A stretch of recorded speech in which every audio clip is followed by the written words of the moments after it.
Mapagpalang araw mga lods, another tutorial na naman po tayo.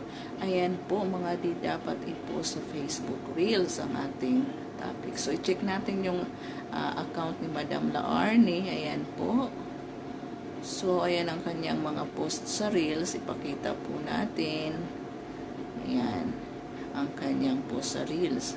So meron po siyang post sa Reels na static video.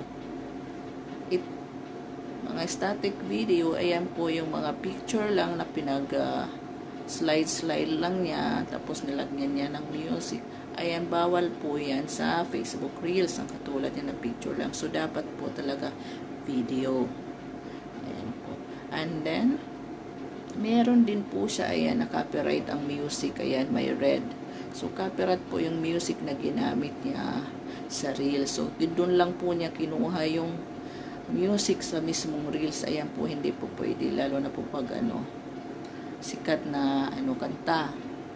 So meron din po siya na may watermark na post galing sa TikTok or kahit sa ibang platform ng ayan, meron siyang pinost na may watermark ng TikTok. Ayan, bawal din po yan sa ating Facebook Reels na hindi dapat natin i-post.